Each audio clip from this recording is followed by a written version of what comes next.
Welcome to the Saints That Serve podcast, where each week your hosts dive into the crossroads of faith, culture, and the unknown. Christ is Lord, and the kingdom is now. We are the Saints That Serve.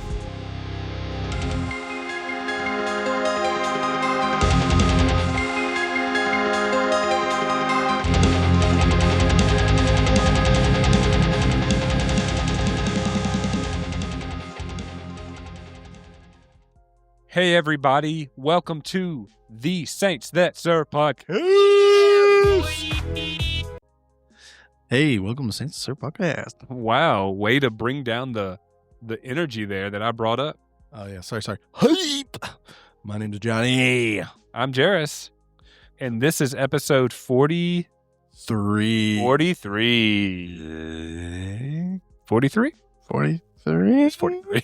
Yeah. It's 40. Hold on, let me check. Let's just pull it up real quick. Episode 43 of the Saints That Serve podcast. Hey, we are kind of thrown for a loop since we skipped a week. Yeah, sorry about that, guys. Yeah, no biggie. You know, it happens to the best of us. Yeah, but we're here now in episode 43. That's right. I guarantee you that, what's his name is not doing it every single week. Joe Rogan? Yeah. I know, like, We're going to have to talk about that at some point. I love those videos. Yeah, we went, that's a good streak, 42 weeks without missing a week. Yeah. Yeah. As far as posting. Yeah. Yeah. We're gonna be doing that all night. And the whole no episode. one's gonna have context for what that is. If you want to know what we're talking about, go look up Jay Renshaw on YouTube. No. Yeah. He plays a character named Chit, and I just showed it to Johnny for the first time, and we have not stopped going. Yeah. Uh-huh. Yeah. Oh my god. Are you bluffing? Yeah. You're not bluffing, are you? Yeah. I'm all in. Oh my gosh. It's for a good cause. It's very no, it's not. What cause? Fun.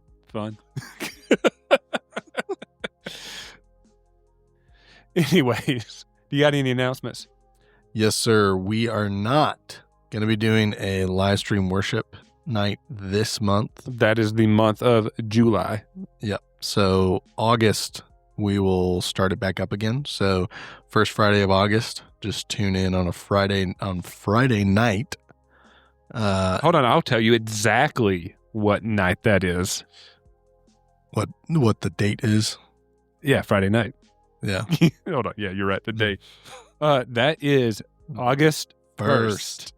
August 1st, tune in around 6:30 Eastern Standard Time. EST. Or Eastern Mountain Time, whichever you prefer, because we're pretty much the same thing. We'll do... Why don't you pull up all of our countries and just convert that time for each country? If you live in China. Yeah. It is, no. American...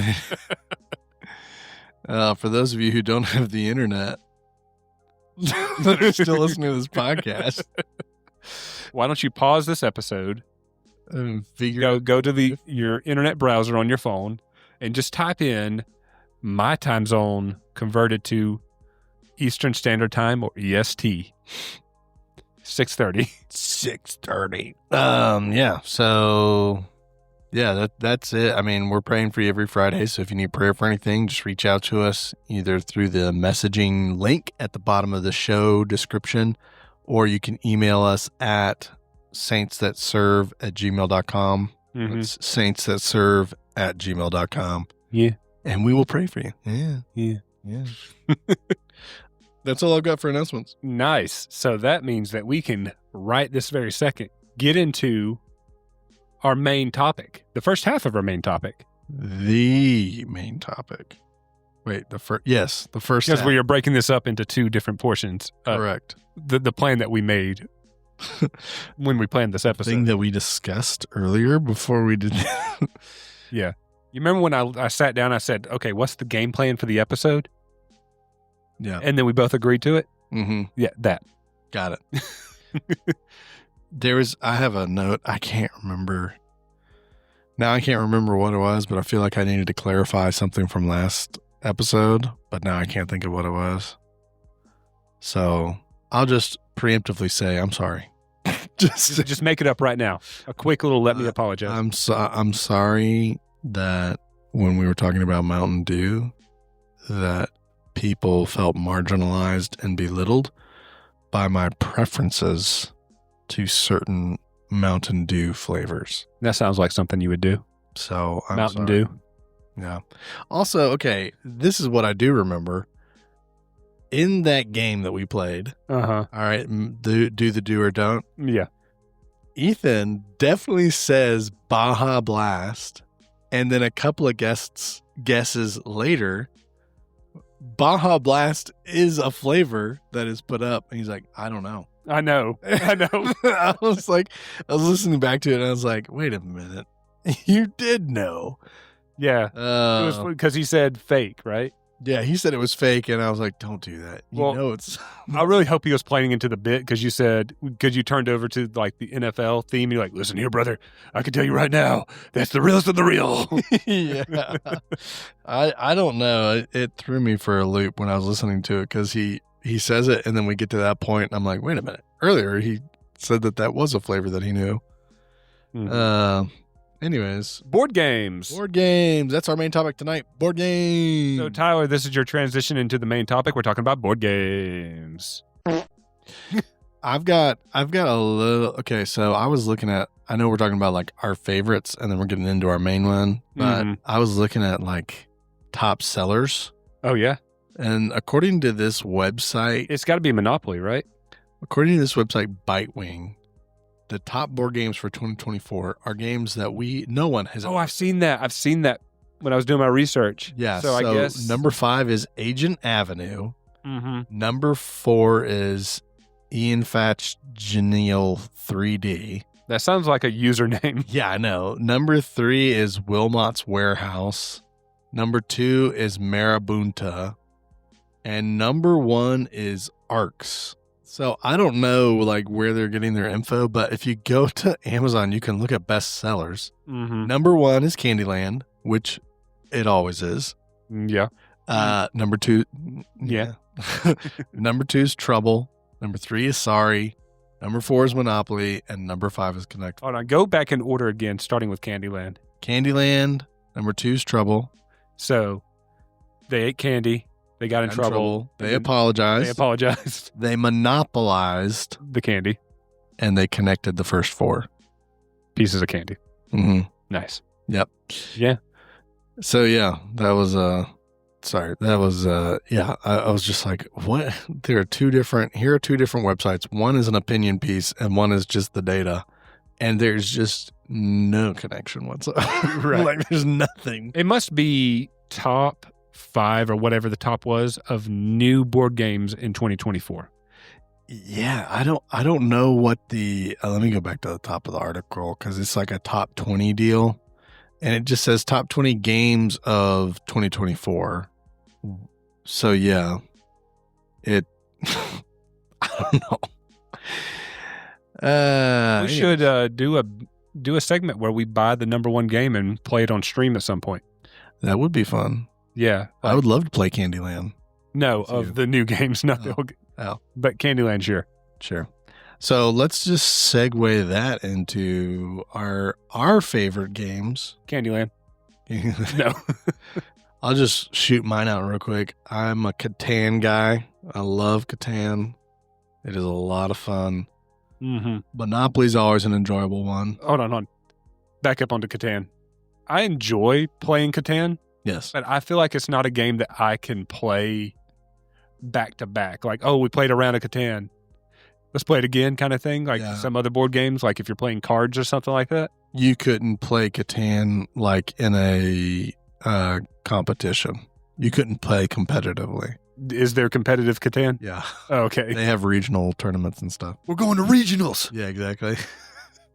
But yeah, it's just I enjoy it. but I usually do poorly, so I don't feel the drive to play again. Yeah, but that's because Catan falls into the realm of strategy game, and you don't like strategy games.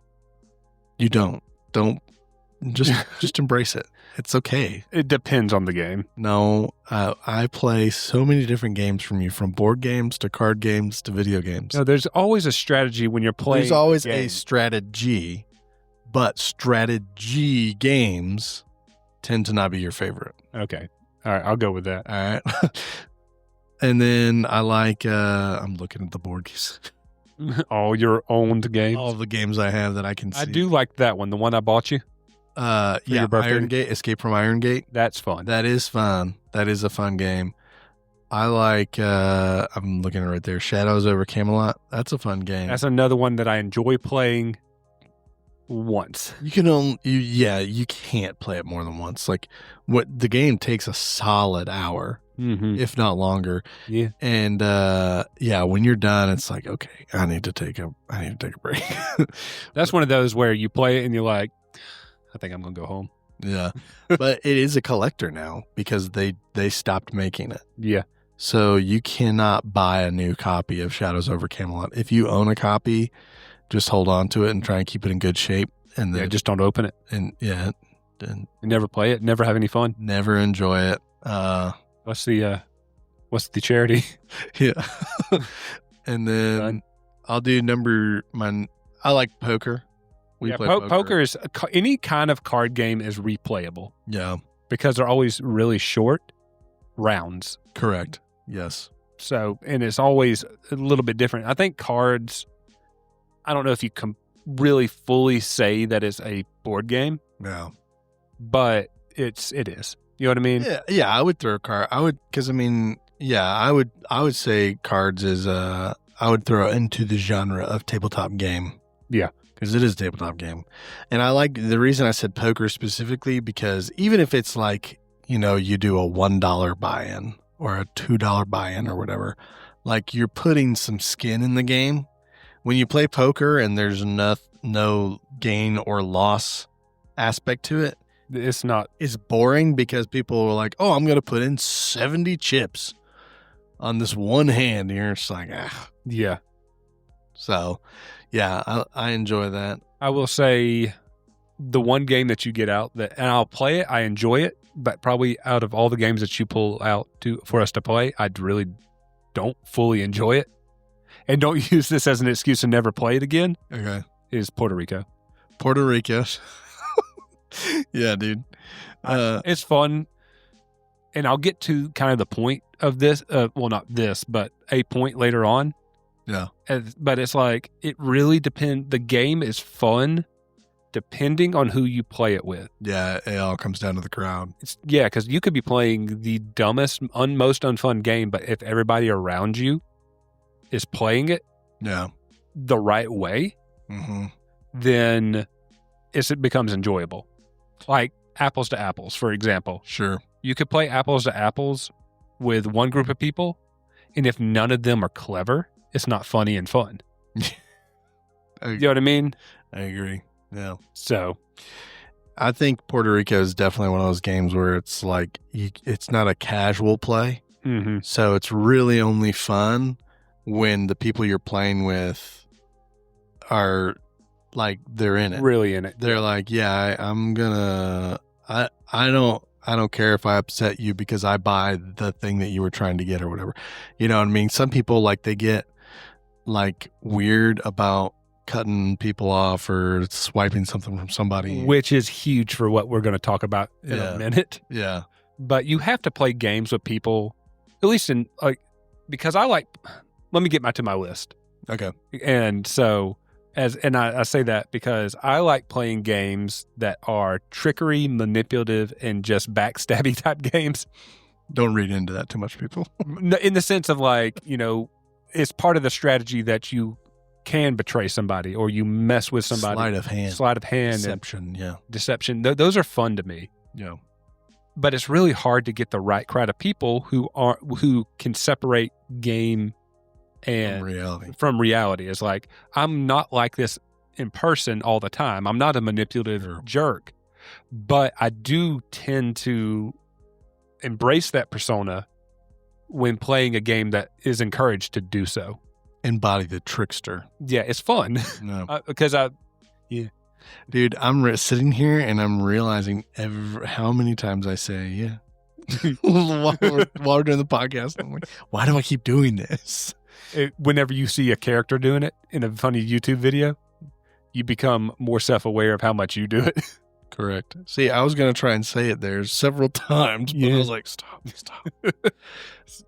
So my first game I'm going to put out here, Uno. Uno. I enjoy it. Uno. Uno's fun. It's replayable so much replayability. Especially when we do the specialty house rule. Yeah. That I think that adds so much to the game. The way we play is if whoever wins a round of Uno, they get to incorporate a rule into the game. And that rule plays moving forward for the rest of the night. And it could be something like anytime a 1 is placed on the table, you have to like jump up and down real quick. Or that's actually a good one. Yeah, that would be a good one. A common one that people like to do is whenever the color is green, everyone has to speak in an Irish accent. Mm-hmm. So that one's... Or, you can't say the color blue, and if you do, you have to draw 1 card. And so whoever wins that round comes up with a rule, and the rules just stack till everybody gets tired of the game and leaves. Yeah. It is fun, but it is a lot of fun. Mm-hmm. My next one, and this is where I'm going to start getting off the wall a bit-ish. Not yet, but we're getting there. Clue. I love me some Clue. We watched that movie. That movie is so good. Now I'm going to go home and kiss my wife. Kiss my wife. That's not, yeah. I totally forgot. But that one where he reveals that he is an actual federal agent and he's not flamboyant. Everyone's guilty. Yeah. I totally forgot that aspect of it, is that everyone murdered someone that night except Mr. Green. Yeah. Spoilers to a movie that came out in the 1970s, I think. Was it the 70s? 70s or 80s. 70s or 80s. But it's just like, it's so funny because it's just like, when that movie came out, there was, depending on where the movie was released, the ending to Clue was different. Yeah. There was a different ending for every person. Oh, I didn't realize they did it that way. Yeah, so like, this person did it in every single ending. And so that's why on the home release, they kind of just did like an example. Oh, it could have ended like this. Well, that was one ending. Oh, it could end like this, but it really ended like this, and it was like the true ending. Sure. Which I think was just really Mr. Green's ending, and it just the most likable ending to the movie. Sure. 1985 is when it came out. I was close. Yeah. You said 70s or 80s. Yep. Yep. But Clue is so much fun to play. And you have to be smart and somewhat manipulative. That is correct. You don't want people to know what you're figuring out so they can't copy you. Yeah. Dude, I do it all the time. Someone will go, like, they'll do something and then they'll get their notepad and they'll write something down, and then I'll automatically pick my notepad up, exaggerating. Yeah. I'll like over exaggerate, picking my stuff up and writing something down, going, oh, just to mess with the other people, because they're all almost... Yeah, it is a bit of a mental game if you really want to, because they are in their head having to solve this murder. Correct. So if you want to do well, you have to be thinking all the time. But if you get in somebody's head and throw off their train of thought, they'll lose. Correct. I remember playing one time with some people. You were there, and I don't remember how I did it exactly, but it was something like they asked me, the so-and-so did it with this, this, and this, right? And I showed them a card already. Like I showed them a card I already had shown them before. Okay. And the person sitting next to them saw them mark something down anyways, and they got so thrown off from that, and they thought I was cheating because they thought the rule was I had to show them something new. So they had it in their mind that I showed them something when I didn't actually have that object. But you don't have to show somebody something new in Clue. I could show them the same thing. Sure. So they thought I did, and they thought I was cheating. Like, no, no, I didn't have to show them something new if they asked for it. Yeah. That is funny because, you think like, oh, I've got to show another one of my cards. Yeah, because she already had asked for the wrench. So I just showed her the wrench again, and she made a mistake. Or that the other person had seen the wrench. I can't remember exactly the situation, but it was like they got in their own head in that moment. And it really messed them up, where it's like, I didn't have to do that. Yeah. Yerperoonie. All right, what's your other one? Do you remember a little old game called Muffin Time? We didn't play it much in our group, but I have played it a lot. Okay. And it's that manipulative, chaotic card game where you're trying to trick while playing the game. It's kind of like Uno, but you're playing your cards, but the cards do the wackiest things. Like if you place this card face down on the table and somebody touches it, they have to draw 5 cards. And it's like a cactus. Correct. Okay. And it's stuff like that. Or like if somebody says the word baby, they have to draw 10 cards. You know what I mean? And it's cards that do have effects always. Yeah. But you're also still trying to play cards to get rid of them. I need to break that out and play it again. I was going to say, when was the last time we played that? I can't remember. I think it was at your brother's house with us a long time. We all came over just to play that. And that was like 7 years ago. Jeez. I need to break it back out because it's such a mind manipulative game. Yeah. It's based off of the ASDF movies on YouTube. Didn't they do Trial by Trolley too? No, that was that's Cyanide and Happiness. Cyanide and Happiness. Okay. And moving on to my next game, Trial by Trolley. Trial by Trolley. That game is so much fun. It is funny, but you definitely have to have the right group of people to play. Mm-hmm. Because again, you got to get up and kind of you have to have a personality within playing the game. And you got to be able to take a joke. Yeah. Because there are some cards in there that it's like, okay, we're just some cards that need to be put in the trash. Yeah. But other cards that's just like, yeah. So you've heard of you've played the game, but just. I have played the game. So help me to explain it to the viewers. Have you ever heard of what the trolley dilemma is, or the train dilemma? I have. Yes. So it's thank you. You're welcome. It is where, you have 2 different train tracks, and it's like 1 elderly person or 3 young people, and it's like you control which way the train goes and which group of things. Well, the philosophical argument is there's a train coming.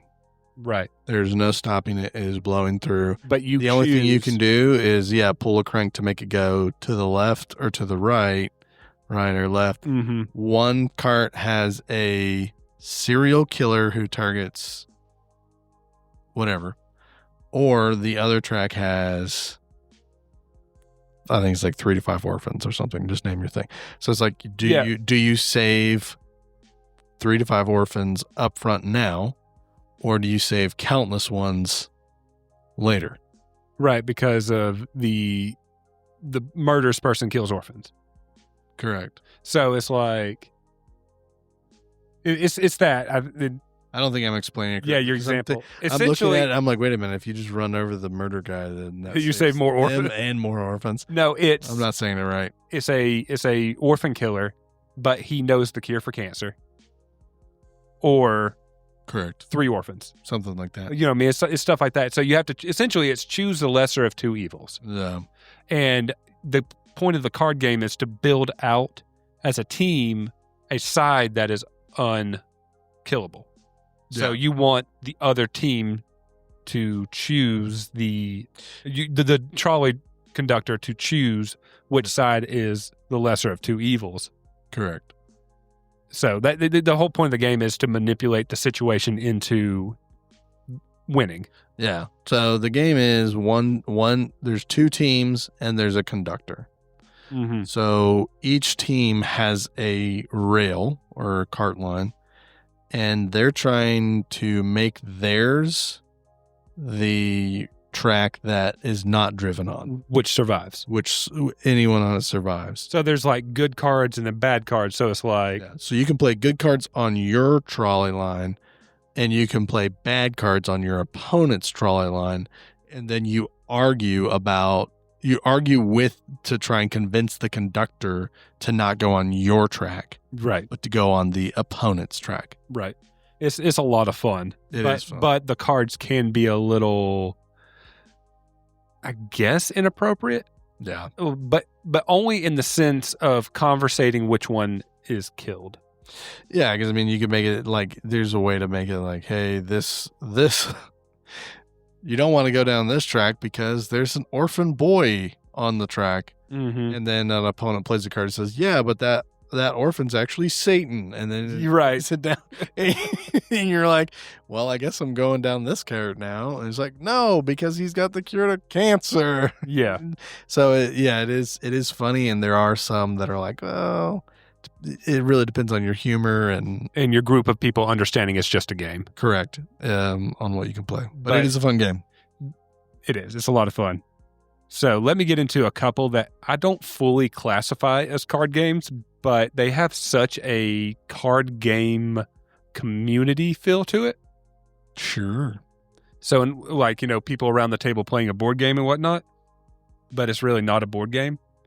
So one of those is, do you remember a little game called Keep Talking and Nobody Explodes?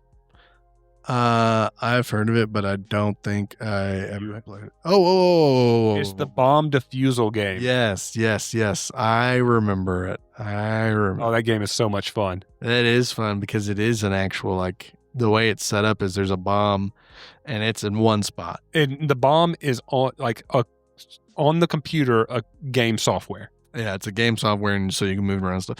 But then there's another group of people that have the instructions printed out on paper. And that's in person. You actually have physical pieces of paper with the instructions on how to defuse the bomb. Correct. And so you are having to communicate. So the one player is looking at the bomb, and that's the only person who should be looking at the bomb. And the people with the manual should not see what the person is seeing.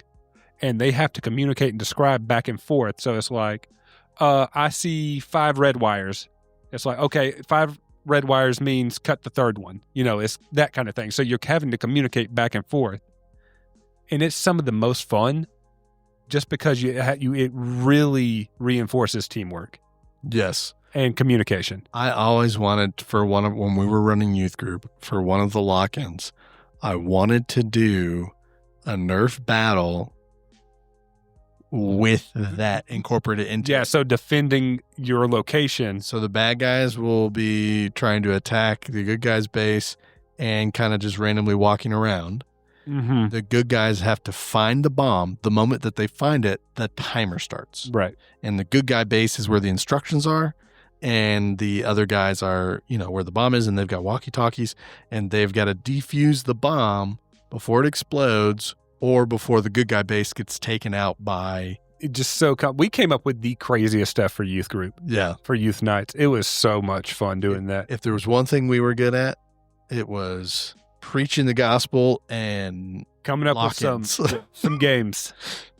I have a story about that. I remember we did have that at one lock-in one year.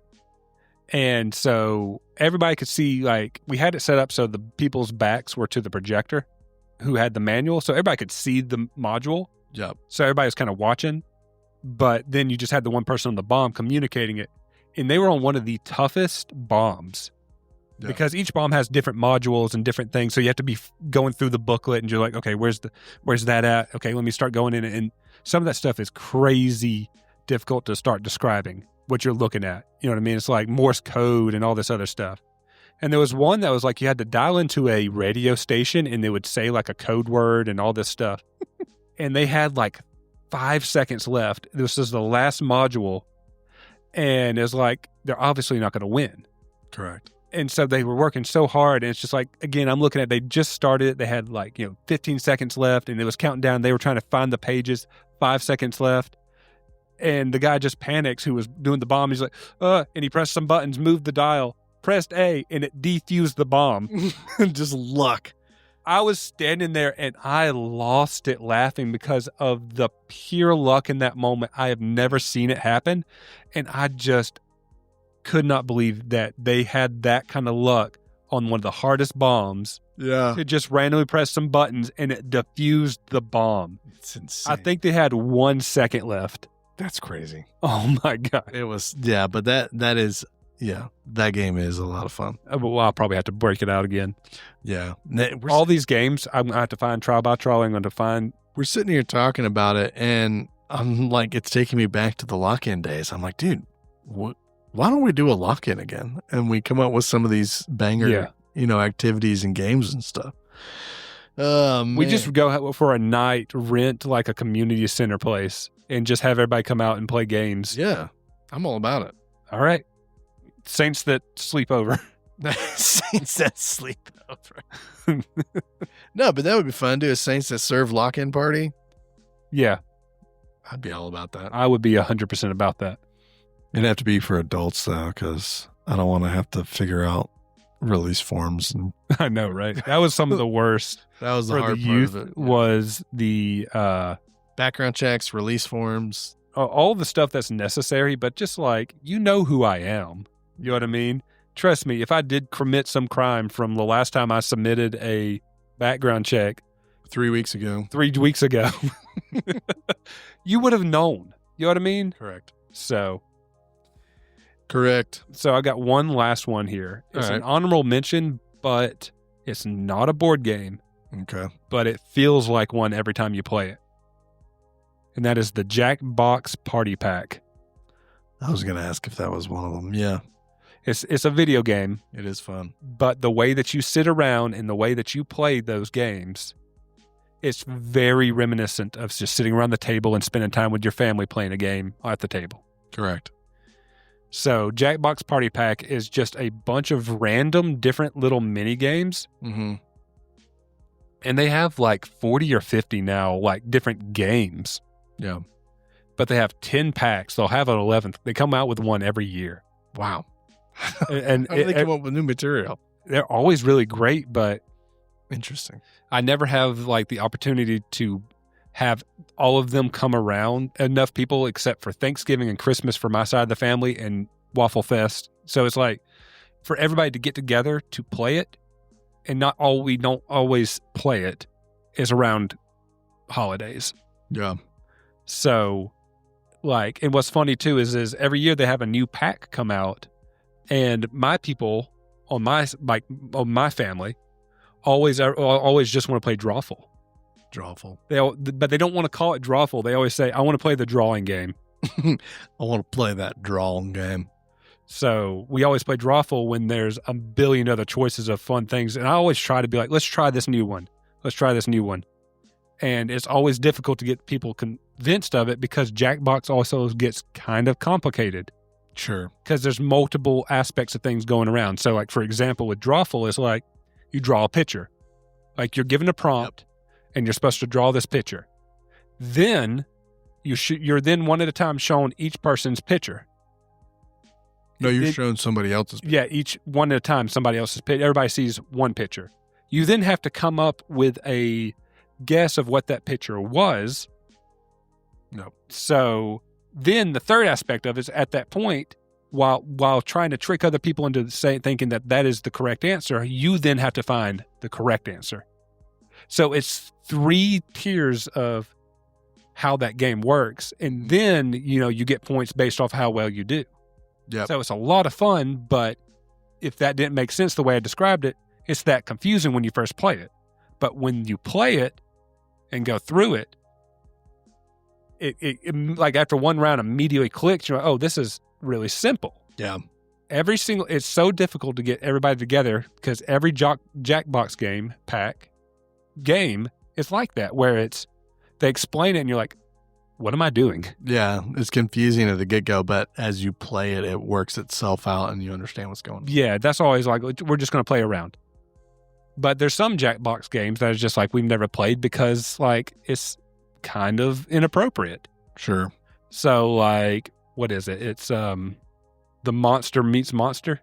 Yeah, the Monster Seeking Monster. Monster Seeking Monster. It's a lot of fun to play, but you're trying to hit on family members through this texting app. Yeah. But it's like, that's again, you got to take your mind out of, you're just playing you got to, your mind is, I'm just playing this game. Otherwise, it's weird when you might be hitting on your sister or whatever. You know what I mean? It is weird.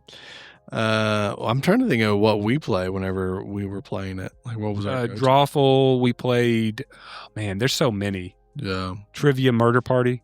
I take your word for it. I can't remember that one, but it was the one that was staged like a horror movie, but it was like just a trivia game. Maybe. Okay. There's so many. There's one that's like called Guespionage, where you have to. It's just a overcomplicated looking version of the brands one, the marketing one, where like that was the brand. That's right. You have to come up with an item and then pitch your what was that? Shoot, I can't remember what that one's called, but yeah, you had to come up. Yeah. You draw again. It's a lot of it's drawing. Yeah. But you draw a picture and then you have to pitch your invention idea. Yeah, and there was something about it like being on a T-shirt or something. That's different. That's called TKO. Oh. Where you have to draw a T-shirt design. A T-shirt. And what was funny about that was that if you could at the end of the game buy your T-shirt and they'd send it to you. Yeah. I still have the one that you made, and you end up buying like 4 shirts and just gave them to everybody. It was a picture of a baby and it said, "Is it love or poop?" Yeah. Yeah. I only bought one. They sent me like 3. Oh, that's right. It was weird. But yeah, is it love or poop? That's funny.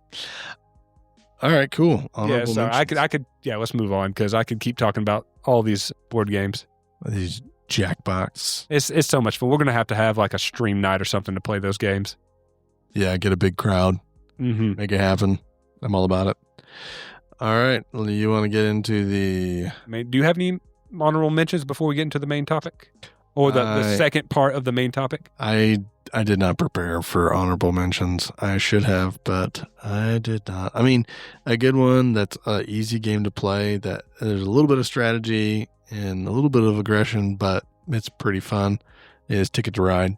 Mm-hmm. That's an honorable mention. That's a fun game to play. But, I mean, it's limited. Only 5 people can play. Yeah, I tried playing like the virtual version of Ticket to Ride. Yeah. And I play like maybe 5 minutes of it, and I'm like, I can't do this. And I turned it off. That's the hardest thing about board games is the limitation of how many people can play. Yeah. You know, like when it comes to board games, a lot of them, it's like 4 to 5 people. Yeah. That's it. And then there are some that will go up to like 6 or 8. Well, I've got here, so it's like, I talked about Jackbox Party Pack, and it's like, it says 2 to 8 plus, because there's one game that you can have up to 100 players. Yeah. Uno says 2 to 10. Keep Talking, Nobody Explodes, it's 2 plus, but really it's multiple people working at the paperwork side of things. Correct. Yeah, so it's like, board games, it's hard to get that many, or it's hard to have a lot of people there playing one board game. Yep. Yeah. So when you got a big crowd, it's one of those things where it's just, you just got to divvy them up and have multiple games going at the same time. Mm-hmm. Unfortunately, but yeah. All right. I'm ready for our main event. Let's get ready to rumble. Yeah. I'm all jacked up on Mountain Dew. That was last week. That was last week. And maybe this week? Oh, we're talking about Munchkin. Munchkin. For those who don't know, it's a game. Yeah, we're still talking about board games, people. It's a board game. Munchkin is so much fun. It comes together with all these other games that I talked about into one package. Yeah. So I talked about Uno. It's a card game, the manipulativeness, the backstabbing, the fun arguing of things, and the improv of Munchkin. You know what I mean? That's just correct. It's Munchkin, dude. Yeah. So the game is played where you're all going. It's kind of inspiration / making fun of Dungeons and Dragons. Mm-hmm. And you're all in a dungeon, and there's 10 levels. You're all competing to get to level 10, and everything is based on cards. So you draw cards, and you can build out your character. And so there's monster cards and armor cards and weapon cards and curses Potions and items, and it's all cards. It's all cards. So you can use it to build out your character. You can use it to curse other characters. You can fight monsters. You can put other monsters into someone else's fight to make them lose. You can negotiate and become a team helping another person fight, and then you can negotiate what you win from that fight, and it's so much fun. So yeah, the main thing in the game is the dialogue between players. Yeah. Because that's what makes the game go round. And then there's just a bunch of different cards that add to the game, be it items or changes of game mode or what have you.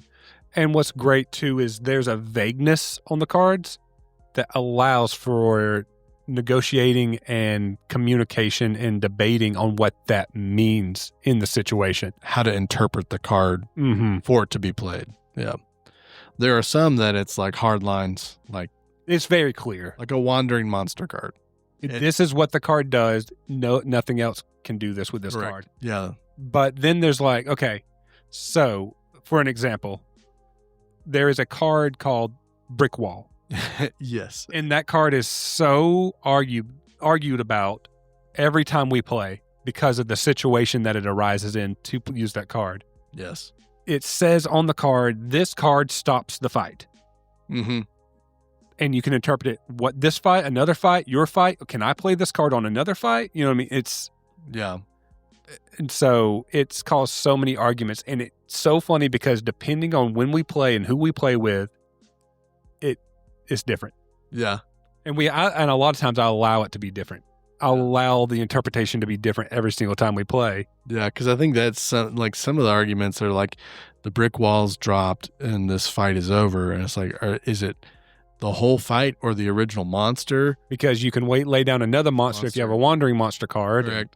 And so it's like people will argue and debate it until, it's just like, let's just move on. Right. And then whatever the last interpretation was is what we do. There is a set rule in the rule book that says whoever owns the game has final say in an argument. Correct. You used to own the game and then you got rid of it. I, for that reason, bought the game. So I could have final say every time we ever play it. Yeah.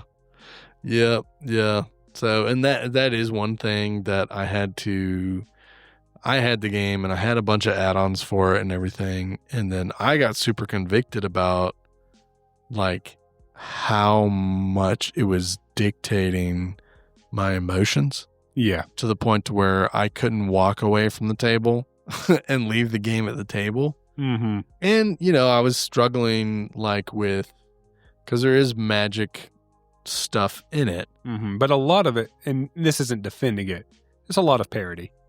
It's a lot of parody and it's very lighthearted stuff. Mm-hmm. But I was going through this phase of my life, like really hashing out, okay, when it comes to magic, like, where do I stand? Like, what do I do? How do I operate? And so while I was figuring all that out, I kind of just moved all my magic stuff or stuff that had anything. If it had the word magic in it, I was just like, all right, I'm just going to get rid of it. And, so I've worked through all that and I'm fine with playing Munchkin. Yeah. I've worked through all that stuff, but I had it and we played like every Friday. We got together and played every Friday. And I talked about how I don't like playing games back to back, long games. Munchkin can last anywhere from 60 minutes to 2 hours sometimes. Correct. And we would play it back to back.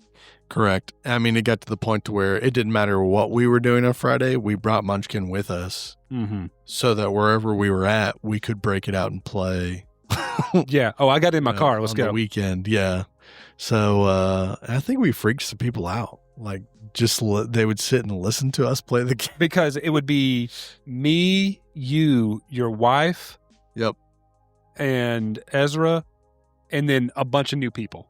Because Yeah. that was our kind of 4 people who are always playing it, and we always got so into it. Yeah. I think Daryl played a lot too with us. Yeah, Daryl would play with us. Brendan loved it. Yeah. And who else? Yeah, there's a handful of people, but yeah, but it was always me, you, your wife, usually Ezra, and then anybody else who happened to be around. Correct. And it was always it was so funny. Yeah. Because anybody around us never seeing us play before, we were all into it deeply. Yeah. It would be shouting matches. Yeah. And people were like, you guys are friends? Your friend? No, we would be. I'd like you said, you probably didn't. You let it affect you outside the game. Yeah. But I'm just sitting there in the same way I play all these other games, and this is me personally. Yeah. I would come and I would purposely annoy the heck out of you and everybody else, but only in Munchkin. Correct. I would be such a jerk in Munchkin. Yeah.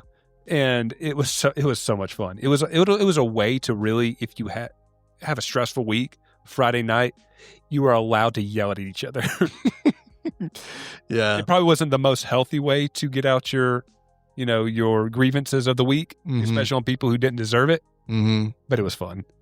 Yeah, it was fun. And it still is. I mean, we don't play it nearly as much as we used to, but we still do. Occasionally it'll be broken out. Yeah. We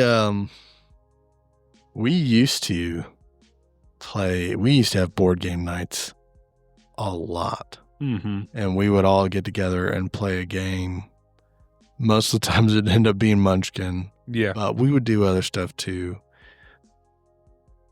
Yeah. So, board games happened a lot.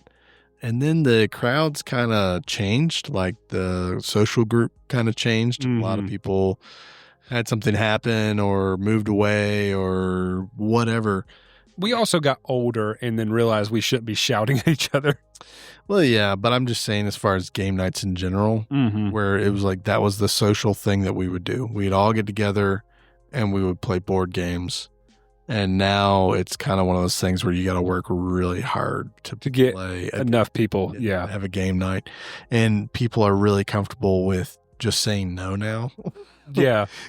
Because it's just their social outlet is not in that getting together with this group of people to play board games. That's not their social outlet anymore. Yeah. And so, for me, I think that was something I had to cope with and struggle with a little bit, because it was like, I love getting together with people and playing games, because that's where you get to joke with each other and just decompress and socialize with people that you love and have a good time. Mm-hmm. And then, people started like bowing out and being like, nah, I'm not going to play tonight, or no, I can't really do it this time. And then that was the excuse every single time. And it got to the point where I was like, okay, so you don't want to be my friend anymore? I just don't want to play board games with you because you yell at me. Exactly. No, I'm kidding. No, but it is a little bit of that. Like some people move on from that. Yeah. Or grow out or get bored of doing that all the time or whatever. And if that's, where you've put your stock in, like, this is my social life, and then all your friends don't want to do it anymore, you're like, oh, dang, I don't have any friends. It's funny too, because that's my personality. Yeah. This game sums up I'm calm on the mic, on the podcast, and I've calmed down as I've grown older. I've always been mischievous, and I've been loud playing board games, and Munchkin's brought all of those traits out of me when playing. Yes. Because all of that. Do you remember playing, I think it was Catan? And for me, when I was losing a game, when I was younger, I thought it'd be funny I wouldn't cheat, but I would do things like mix cards up and stuff like that. Just correct. I shouldn't have, but in my mind, I wasn't cheating because I was already going to lose. In my mind, I was throwing chaos into the game. Yeah. And I did that to your wife playing Catan. Mm-hmm. And I wasn't allowed back to your house for like a month after that because she lost because of it. You weren't allowed to come back to the next Catan game. That's what it was. That's what it was.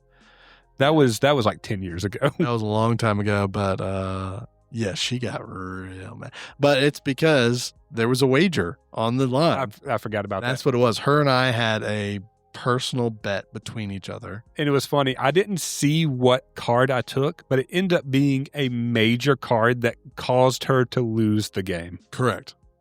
So, yeah. And for that, Johnny's wife, I apologize. 10 years later, finally getting your apologize. There you go. Love it. Yeah. But dude, that was, board games, especially when we were doing Munchkin all the time, it was a big deal because that was the social outlet. Mm-hmm. And now, because we would go to in-person worship night. Yep. And then after that, everybody'd hang out after the worship night and play board games or play games or watch a movie or whatever. That's right. And it turned into for a good 2 months straight of Munchkin every night. And then somebody new would come to that worship night and they wouldn't come back because we'd be yelling at each other. Yeah. Or if we didn't play that night, we would play Sunday after youth band practice. Or there'd be like a random Saturday where we had to get together for a meeting for something. And we played Munchkin. Just be like, all right, or remember for that stint of like 2 times when we tried playing it at work, when me and you and everybody from the worship night all worked at the same place. Yeah, and we tried to bust it out and play. And that didn't last long because we got in trouble because the way we played in the break room. Oh, yeah, I've totally forgot about that. Oh, man. I think we played it twice, and an hour is not long enough, first off, to play this. Correct. And second off, it happened twice, and we were asked not to play again. Yeah, kind of stupid, but, whatever. It was like we were playing that, and then it was like, okay, you can't play anymore. So then everyone just started bringing their Switch in. Yeah, and playing that on break, and it was like, okay, I guess we can hang out and do this, but the camaraderie would just, I will say something is, so we played the digital version of this. We both own it on Steam. It's Munchkin on. On the phone. It's an app. I think it's crossplay. I have it on Steam. You have it on the phone. Oh, okay. I think I bought it on the phone too.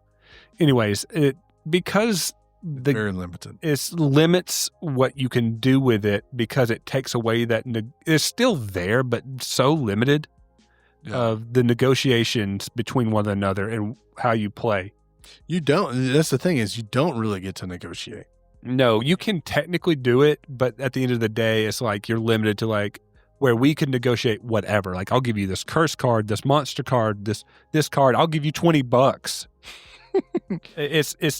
I'll give you this cheeseburger. It was limited to any items that had a value on it. So anything that had a gold value.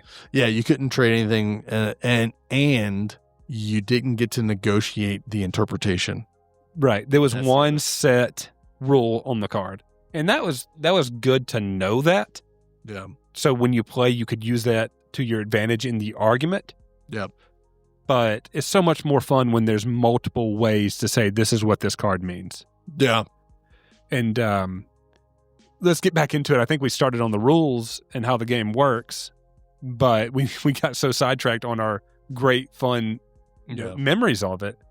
But like you said, the goal is to get through the dungeon and get to the level 10. To get to a level, you have to defeat a monster, and it'll say on the card how many levels you go up for beating the monster and how many treasure you get for that monster. Yeah. Treasures build up your strength. Mm-hmm. Items, swords, armor, item buffs, potions. And levels. Your level is your base level is whatever room you're in. So if you're in room 1, you're level 1, plus your stats of your cards. And you just will essentially, it's called kicking down the door. And you flip down over a card, and if it's a monster, you fight it. It has a level, you have a level. And if you beat it, you beat it. You go up the level. It's fairly basic, but you're building out your cards. You have your items. It's like playing a parody of Dungeons and Dragons. Correct. But the fun comes in where you have the curse cards that you, as other players try to mess up other people, you can help. It's so interpretable. But once you get to level 10, you win. Dude. And it takes so much time. Munchkin Disney card game. Oh, and that's another great... Okay, let me get into that. Okay, hold on. So, there's your baseline Munchkin game. Correct. There are so many expansions on Munchkin that changes the rules. Like where it's like you now have mounts, or it adds a new race, or in another, and it adds a class because you have races like orcs, wizards, and orcs, dwarfs, elves, and then classes like archers and wizards and stuff like that. Mm-hmm. And you can have a combination, and so these expansions add so much to it, and the expansions are interchangeable with one another. So like you can have there's the base Munchkins and then super Munchkins, which is superhero themed cards. Yep. Which takes it completely out of the fantasy theme. You know what I mean? That is under. Then there's like a Star Wars-esque theme. It's like Munchkin Star. There's Scooby-Doo. Munchkin Zombies. Munchkin Cthulhu. Mm-hmm. Munchkin Warhammer 40,000. Yes.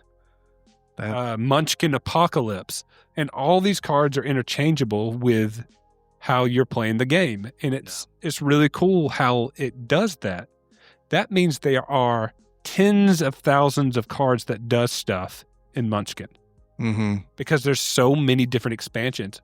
And, you know, you have your baseline game, and then you have your mainline fantasy card that have expansions. It's not really enough to play the game, but you could technically play with any Munchkin set you could buy. You can play by itself. Yeah, you can mix them in together. Yeah, but also if, say, you buy expansion 10, it only comes with like 40 new cards. It's not really enough to play, but in theory, you could buy all the expansions and not the base game. Sure. And have your own amount of Munchkin. Sure.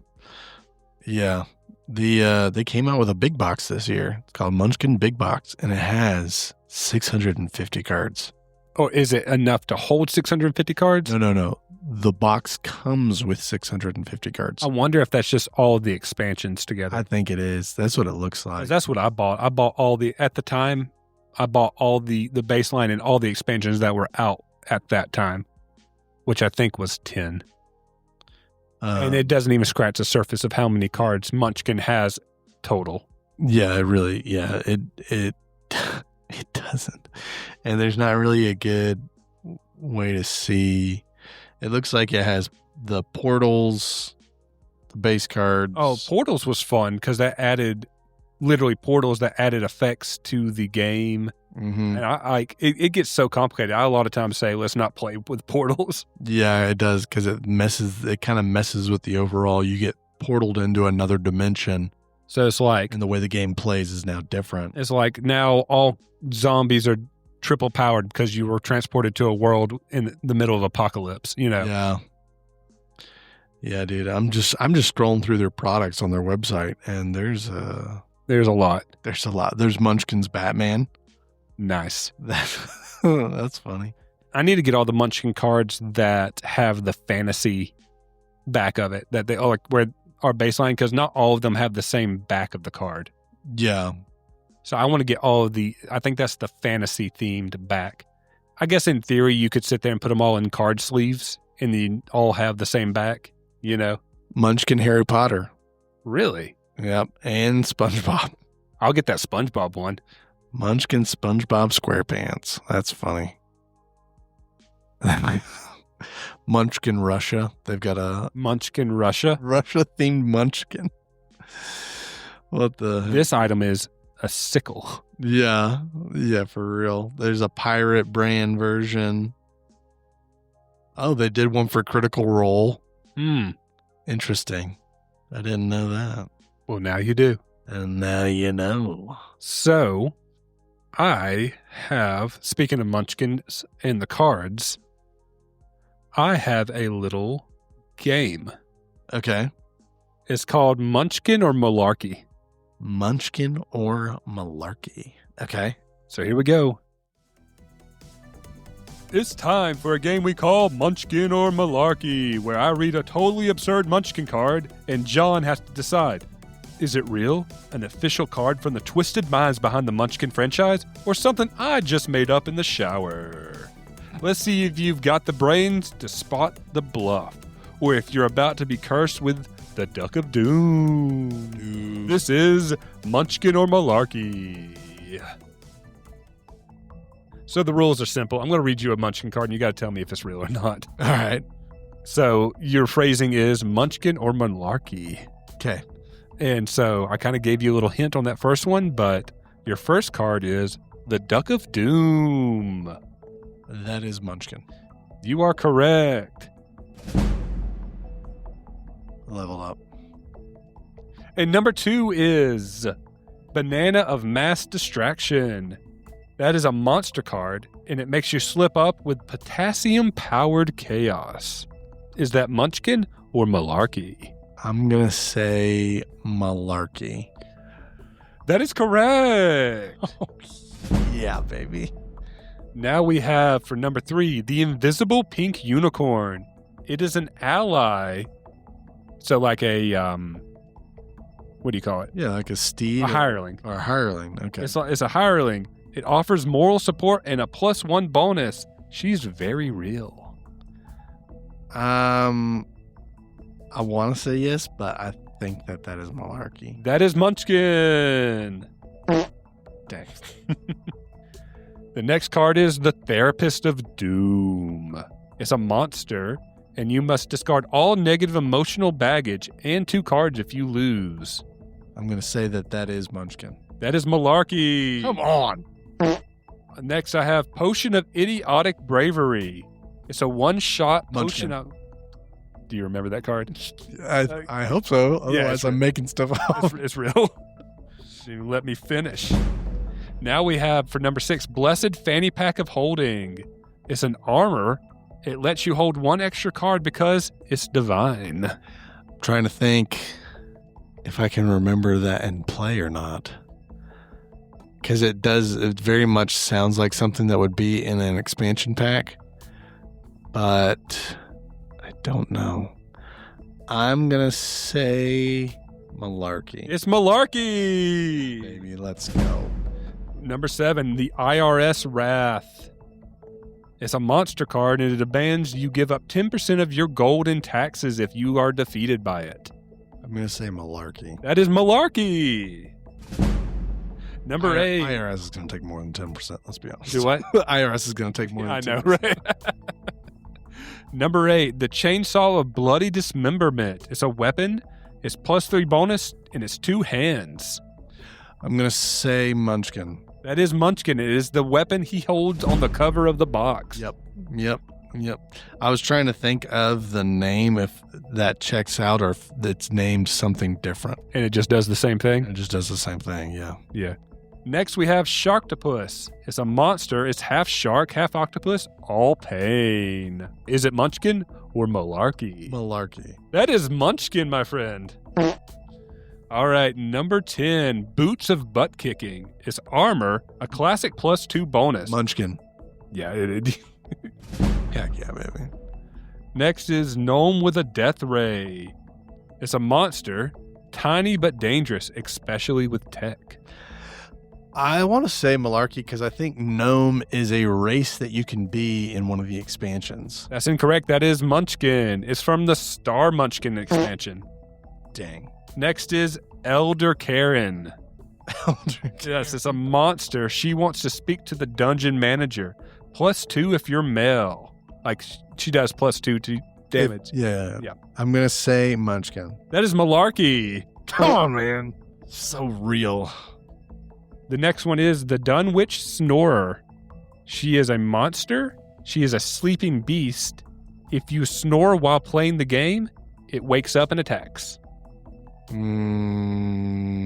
Malarkey. That is from Munchkin Cthulhu. Come on. This is the problem because Munchkin has 38 pages of products on their website. Man, it's great. And each page has like 20 to 30 items on it. One day, I'm going to, you know what? If we ever start to get a budget on the show, it'll all go towards Munchkin merch. It'll all go towards buying Munchkin stuff. Oh my gosh. So we have, as the next one, Laser Mazer Gazer Blazer. It's a weapon. It's +5 bonus, 4 words, infinite power. Munchkin. That is from Star Munchkin. The next card is Sassy Rainbow Pegacorn. It's a monster, looks adorable, but hits like a truck. Ooh.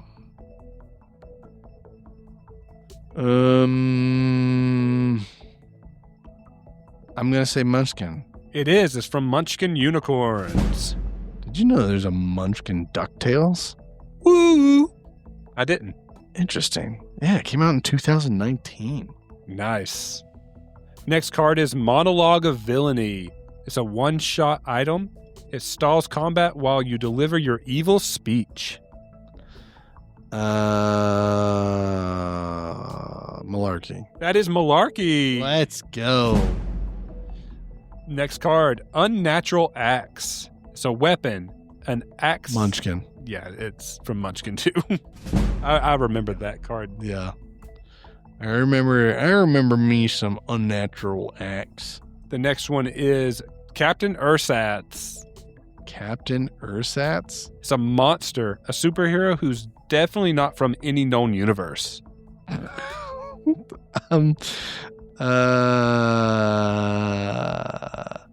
And it's a monster card. Captain Ursat's definitely not known from any universe. Yes. Oh man, that just sounds Munchkin-y. I will risk it. I will say Munchkin. That is from Super Munchkin. Come on, baby. Next card, the Four Horsemen. It's a monster. Yes, all four. If one escapes, it still counts. Malarkey. That is from Munchkin Apocalypse. And the last card, Okay. Board Game Night. It's a monster. You're attacked by a horde of overly competitive gamers. Oh man, that sounds. All right, I'm gonna try it. Munchkin. It's Munchkin from Munchkin Zombie. Let's go. So thank you everybody for listening in for this episode of Munchkin or Malarkey. Would you like to know how you did, John? Well, give it to me, Regis. All right. You've got, out of 20, 15 correct. Yay! That makes you, in the game of Munchkin and Malarkey, a level 8 chaotic good enough. That is your ranking. Congratulations. Yay! Awesome. Well, yeah. Yeah, well, you did it. We did it.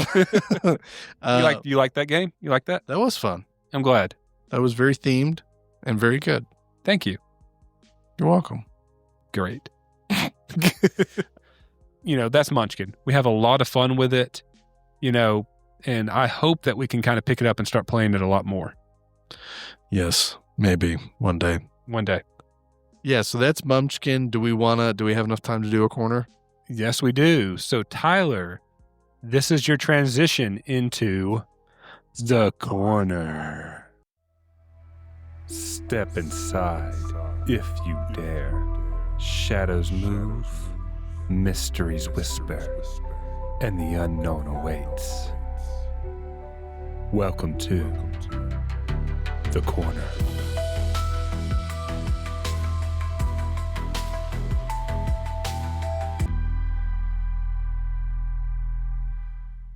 So this is the corner. What you got for us this week, John? So we promised Dewspiracy. So we're going to be talking about the Mountain Dew conspiracy, or Mountain Dew Gate. We'll call it Mountain Dew Gate. Mountain Dew Gate? Yeah. Yeah, so we talked about this last week a little bit. Well, not last week. We played a game. Yeah, called Do or Do It. Do or Do Not. And do the do or don't. There we go. Do the do or don't. Sorry. And in that we kind of brought up the conspiracy theory about Mountain Dew flavors. Mm-hmm. So that's what we're going to be talking about. Yeah, and you showed me the video that you're kind of started off with this, and I'm like, that's crazy. Well, that's the thing, is it was brought up originally on a podcast episode by a guy named Maverick, and it has since then spread in the internetverse. Yeah. And people are talking about it because now people are going back and looking and realizing like, he's not wrong. Right. So, and this is the big thing, is he brought up that it's not every single Mountain Dew flavor. No. It tends to be the ones that they make a really big deal about and promoting. Then shortly after, something happens. So start at the beginning. Okay. So the idea is that Mountain Dew will come out with a flavor. They'll heavily promote it. Mm-hmm. And then later on that year, a catastrophe of some kind happens, and it seems to line up with the name of that flavor. Mm-hmm. So the most on the nose is Maui Blast. It came out in 2023. A couple of months later, the Maui wildfires happen. Right. That sweep across the island of Maui in Hawaii. So that's a big one. Right. There was the one that they talked about, the Star Spangled, what did they call it? The Spangled something. Star Spangled Cherry Berry or something like that. Yeah, it's a Mountain Dew flavor that has to do with like red, white, and blue. But it correlated to the Star Spangled Banner. And a couple of months after that, the bridge, which is named after the man who wrote the Star Spangled Banner, collapsed from a boat running into it. Yeah. And so it was a big natural disaster deal. And that happened, I don't remember when that happened actually. But one of the craziest ones was Code Red. Code Red, yeah. Mountain Dew Code Red came out. And then afterwards, 9/11 happened, which is a Code Red, like the Twin Towers being attacked and falling. Mm-hmm. So that one plays into all the conspiracy guys that are like 9/11 was an inside job. Yeah. And they're communicating with the Mountain Dew Pepsi company. Yeah, exactly. To give you hints. So the one I thought was crazy is this new flavor that's about to come out, like Midnight. Baja Midnight. Baja Midnight. Yep. No, I don't really care about the theory. I just kind of want to try the drink. I do, yeah. I'm kidding. I don't care. I do want to try it out, though. No, they announced it. I don't think that it's out yet at Taco Bell. Mm-hmm. Maybe it is. But, yeah, so it came out with they announced at the beginning of 2025 at Taco Bell Live. Yeah. Which was weird. Like, everyone acknowledged, like, this is weird that they're doing, like, a fast food restaurant announcement, almost like what Dragon Con is. Yeah. Or like when they do the different game releases. Yeah, like a huge convention with announcements and stuff. Yeah, they did it for Taco Bell for the Taco Bell menu. Everybody get excited. We got another taco coming out in a new Mountain Dew flavor. So weird. But anyway, so they did that, and they announced that they were coming out with an exclusive Taco Bell Mountain Dew flavor, and it was called Baja Midnight. Mountain Dew Baja Midnight. Mm-hmm. And so that was like, okay, that's cool. We're getting a new Baja Mountain Dew flavor.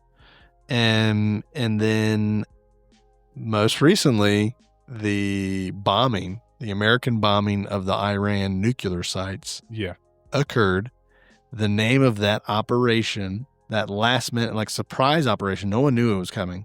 And it just happened. To be called Operation Baja Midnight. No, it was called Midnight Hammer. Midnight Hammer. And so that was a big turning point for everything that was going on over there. But it's just crazy. It's Midnight, Baja Midnight Hammer. I would say the closest thing, and it doesn't line up, but if it was if it was orchestrated that they are actually naming it after the event happened, but that's not the case. Correct. Is it? They're not naming it after. The names come out before the whatever. The name comes out, and then something happens that lines up with the name. Like it's never really hard to connect the two. It's very easy to connect them, right?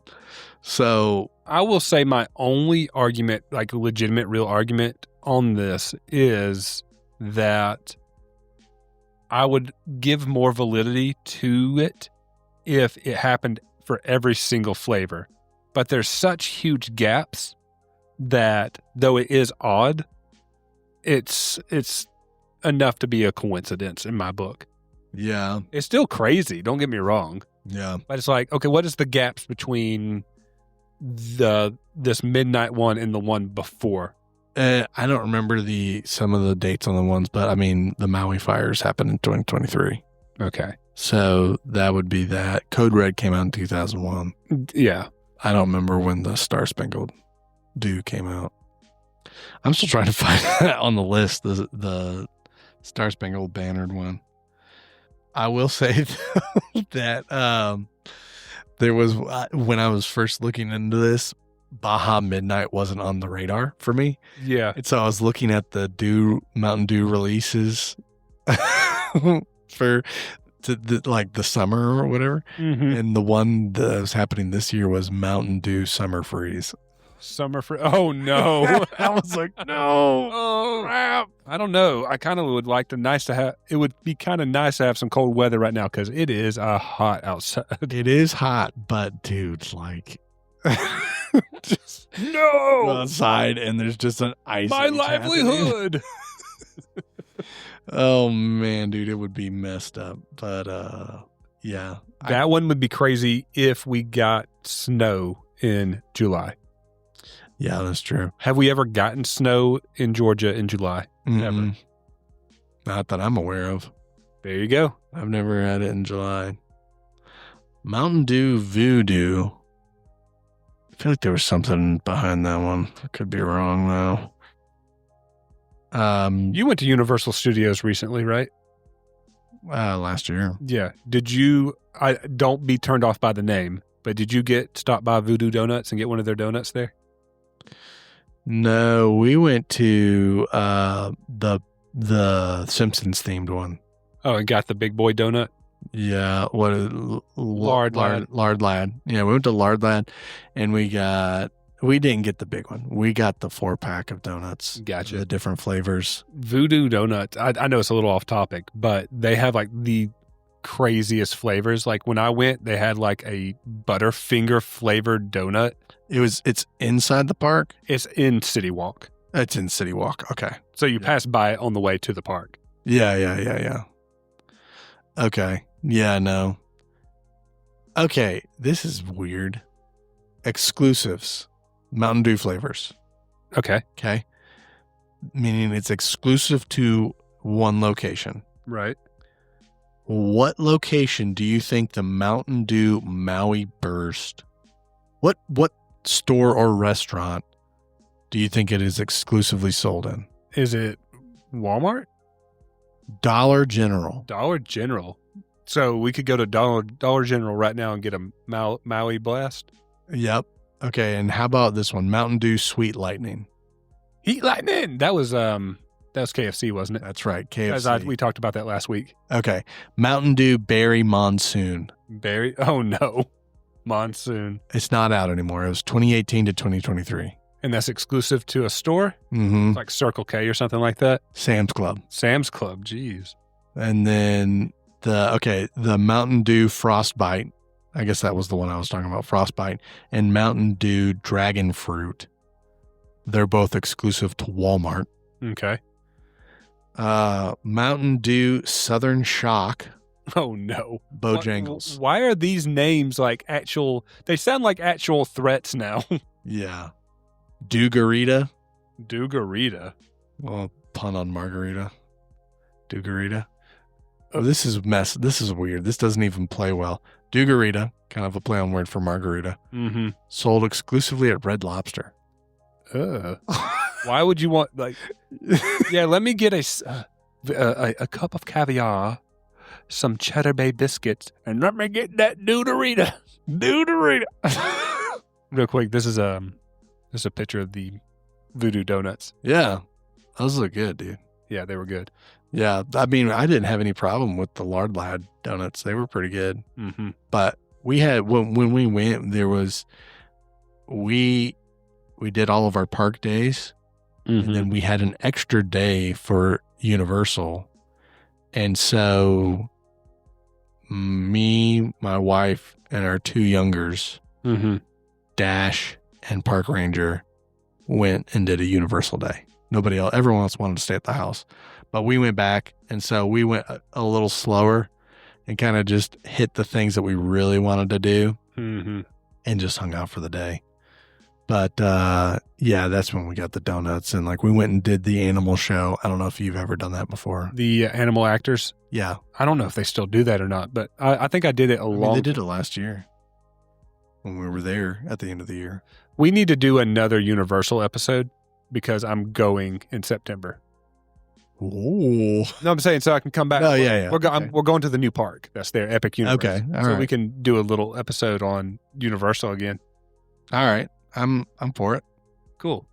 Do you have anything else to say about the catastrophes?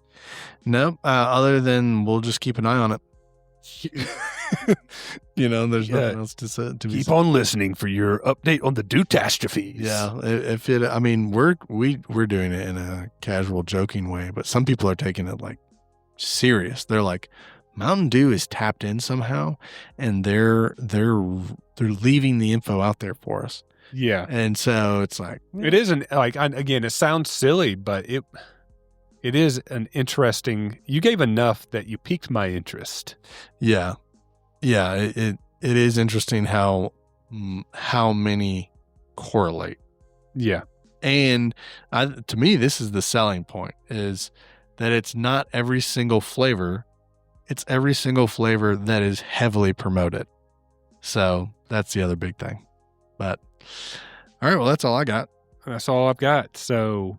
Everybody, thank you so much for joining us on this episode of the Saints That Serve podcast, episode 43. 43. We love you guys. Thank you so much for joining us. And you know what? Everyone in India listening, we love you.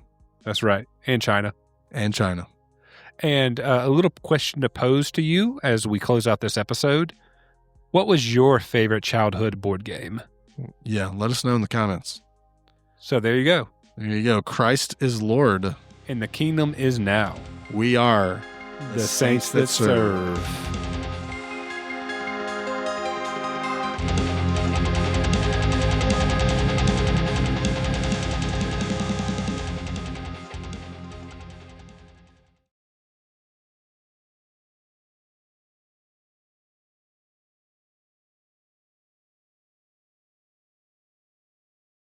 Can you plug that in for me? Yeah. Oh, yeah. Yeah. Yeah. Well, it's for a good cause. What cause? Fun. It's just fun. It's fun. Yeah.